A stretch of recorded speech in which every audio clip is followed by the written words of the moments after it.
The new Black Clover chapter has confirmed some of our theories and predictions. First, the return of the Dark Triad. Second, the importance of the Qliphoth cocoons. And third, that the Dark Triad will be inside the cocoons. Then also the return of Moris and the connection between the Torii Gate and the five-headed dragon. Today I explain what exactly is happening with the Dark Triad and why this might not be good for them. It could be that their magic, bone, body and blood is being abstracted or used for some unknown purpose. Which is why their grimoires are also inside the cocoons. It might have something to do with how Lucius was able to heal Moris or how he can create artificial bodies for dead people. For example, the body for Heath Grice. Let's talk about it. If you end up liking this video, consider subscribing. Please enjoy this video. Let's go! The new Black Clover chapter 344 begins with Lucius approaching a man sitting in a wheelchair. It is none other than Moris. We haven't seen or heard from him since Lucifer took control of him and used the last of his magic and life to accelerate the Qliphoth ritual to open the second gate to the underworld, allowing Lucifer to manifest. This and the attack of the Black Bulls have damaged his body quite a bit, as you can see here. Moris then reveals that it was Lucius who saved him from dying and then left him in the state. He even calls Lucius by his name, suggesting that he knew Lucius before the events in the Spade Kingdom. Unless they only met after the Spade Kingdom War and this is not their first encounter. But in that case, the dialogue they have doesn't make sense. It sounds more like they knew each other before the war, but have now met for the first time after the war. This could indeed be important, considering that it appeared that only the Dark Triad knew the identity of Lucius Zogratis, but now since Moris may also know the identity of Lucius, this could mean that more people are involved and that it is a whole group with people in all four kingdoms. For example, the Faust family, although they have died, they may still have been in contact with Lucius. Lucius says that he wants to help Moris with his injuries. As he says this, we see 3 white cocoons in the background, very reminiscent of the black cocoons of the Qliphoth ritual that we have talked about a lot on this channel. However, they were 4 cocoons. Let's not forget that.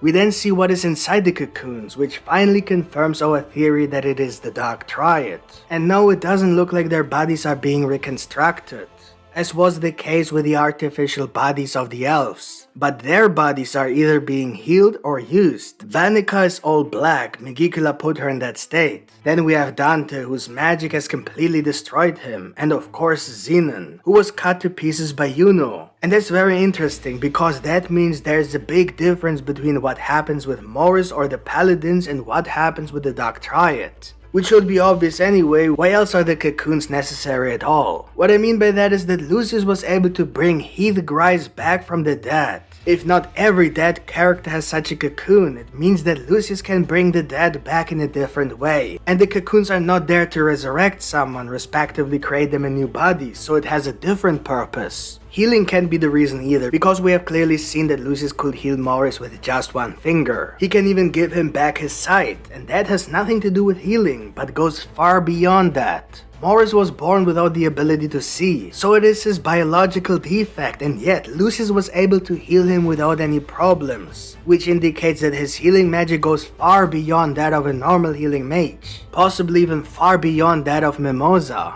But what does this have to do with the Dark Triad and the cocoons? If Lucius has the ability to bring back the dead without the cocoons, and if he has the ability to just heal everything, then what are these cocoons doing? We can see that they clearly don't heal as fast as Lucius could actually make them heal, which suggests that healing is not the reason for these cocoons. The Dark Triad are still suffering from injuries from the battle that happened over a year ago. Either Lucius intentionally kept them fresh with chronostasis, so they wouldn't die but wouldn't heal either, or this ritual started right after the Spade Kingdom War but was never actually intended to heal the Dark Triad.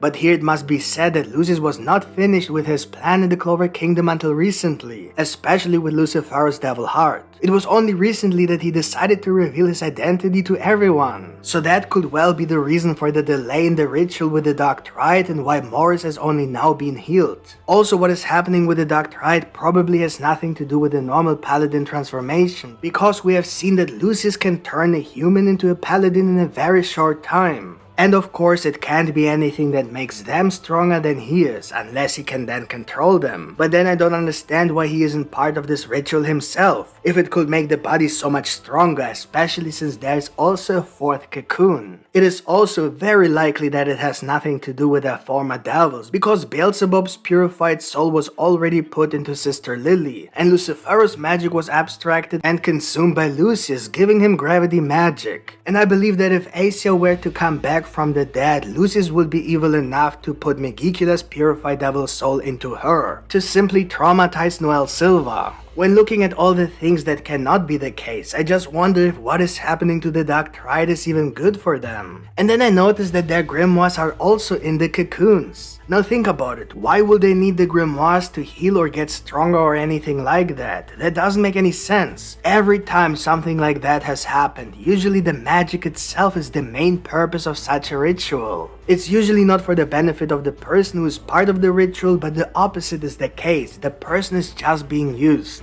And there are a few examples of this. The ritual with Lucifero, where his heart was the main core to abstract his magic. And the Qliphoth ritual itself, where Yami's dark magic and William's world tree magic were the source for the creation of the Qliphoth tree. And now the Dark Triad with their grimoires. So we can be almost 100% sure that this ritual has something to do with bone, body and blood magic. The components of a human body without a soul. And that could be Lucius as the missing part, because there are 4 cocoons, so there are only a few possibilities left. Maybe the cocoons abstract these magic abilities and construct, for example, the perfect body for Lucius Zogratis, that is, an artificially created body that is currently being created in the 4th cocoon. Lucius can then put his own soul into this artificial body when the ritual is finished. The next possibility is that Lucius simply abstracts the magic of his siblings onto himself, as he did with Lucifero and perhaps even Astaroth in a yet unknown way. This is very much in Lucius' style, and sacrificing his own siblings isn't even a big deal in this case, because he can simply revive them as he did with Heath Grice and then make them even stronger than before by turning them into paladins, for example. Maybe even restore their magic and so on. Another possibility is that the magic of the Dark Triad is used to create the bodies for the dead characters. Where did Lucius get the body of Heath Grice? And how did he heal Moris? It's almost as if the cocoons of the Dark Triad are connected to Lucius' throne, giving him the ability to create bodies with bones and blood, a power he used to heal Moris. That will be a good explanation, a power that goes beyond healing magic, body creation, and the 4th cocoon in this case could still create something like an artificial body for Lucius, or for someone Lucius wants to revive. Perhaps a person to whom Lucius himself is loyal. Just the thought of Lucius working for someone else is scary as hell. Like his father or grandfather, for example. A person who may have been pulling the strings even further in the background, the true main villain. I think that all pretty much covers the most likely possibilities. Then at the end of that scene, Lucius does something to Moris, and this is very interesting because he begins by saying, "Now another experiment," indicating something that Lucius has never done before. Not even with Damnatio when he touched his forehead in a similar way. Also nothing to do with the paladins because Moris clearly didn't turn into a paladin. Also nothing to do with healing or anything similar, but certainly something to do with soul magic. But here's always the official translation is important. Lucius goes on to say that Moris will use his magic for the peace of the world. And then Moris just stares like a brainwashed person. He looks like he lost all his humanity and will just do what Lucius tells him to do without even answering, which is definitely not the case with paladins. They all kept their original personalities but have a manipulated soul that makes them think Lucius is doing the right thing. So whatever Lucius did to Moris should be something new and different from what he did to the other people. Lucius has a clear interest in Moris' magic, which he can use to change the structure of physical and magical objects and concepts. So Lucius could be planning to change something magical in the world. It could have something to do with grimoires or something else that is significant to the world in terms of magic. Maybe to open a new dimension, maybe this time the dimension to the angels. Or something similar, or as mentioned, it could be something physical, for example, something with the structure of the world itself. Whatever it is, it's going to be very dangerous. I have said it before and I'll say it again. Of all the magical powers in the world, Moris has the most dangerous magical ability of all. In the hands of someone as evil as Lucius, it can only go wrong. And so Moris turns around without saying a word like a zombie and heads off to whatever Lucius told him to do, which will definitely be a major plot point in the next few chapters. Then we see Sister Lily show up, not in her paladin transformation, but still wearing the new clothes that Lucius himself is also wearing, which suggests that we are not in the past, but rather in the present, a bit before the recent events in the land of the rising sun. Sister Lily asks Lucius why he summoned her, to which he replies that there's a land far away, the land of the rising sun. From the leaks, it is not entirely clear whether Lucius is revealing the land to Sister Lily or just mentioning it. This is important because if Sister Lily didn't know about the land of the rising sun at that time, then she couldn't have sent Asta there, which would also mean that Lucius doesn't know that Asta is in that land right now. On the other hand, if he only mentioned the land of the rising sun, this would indicate that Sister Lily has at least heard of this land, which in turn could indicate that they know about Asta being in this land, since Sister Lily has received the order to teleport Asta there. As always, let's wait for the official translation. Back to the chapter. Lucius tells her that the future is beginning to shake in the land of the rising sun in a way that is unfavorable to Lucius and the paladins, which is obviously because of Asta and the training he's doing there. This suggests that Lucius actually doesn't know about Asta being in the land of the rising sun, or if he does know, that things aren't turning out the way he hoped.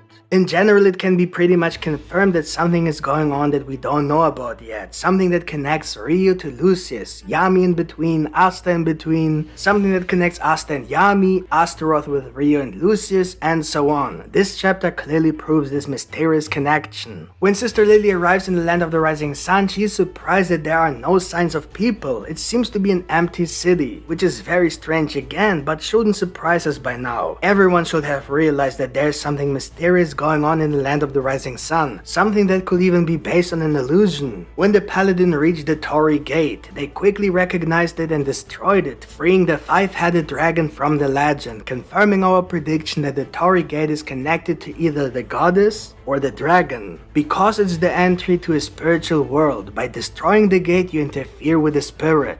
But the dragon didn't appear until the dude who looks like Raids used beast magic or something like that. It almost seems like he was the one who summoned the five-headed dragon, so I wouldn't rule out the possibility that they are not here to fight the dragon, but to control it and attack the land of the rising sun. Beast magic, by the way, would confirm our theory that one of the supreme devils has beast magic, the counterpart of Veto as an apostle of Sephira. When Veto lost control in the fight against the Black Bulls, he said something similar to, "Impressive human, you managed to drew me out," and then spoke demon language, something only devils can. We then see the paladins grow horns, indicating the next stage of their transformation, as happened with the Dark Triad when they use more of their devil powers. The scene then changes to 5 of the 7 Ryzen, with 1 new Ryzen revealed, and the final location changed to Asta and his 2 new masters, teaching him something even though they are literally in the middle of a fight. This one even says he's the strongest of all Ryzen, and yet he does not protect the city, but teaches Asta. This shows how much the land of the rising sun has faith in Asta for some reason. Either they believe they cannot defeat the dragons or the paladins and must hold them back until Asta is ready, or there's an even more dangerous enemy lurking in the shadows at the same time. And that's it for today. What do you think of this new Black Clover chapter 344? Let me know in the comments. If you like this video, hit the like button, and if you want to see more Black Clover content, subscribe to this channel with the notification bell activated. Thanks for watching and see you next time. Bye.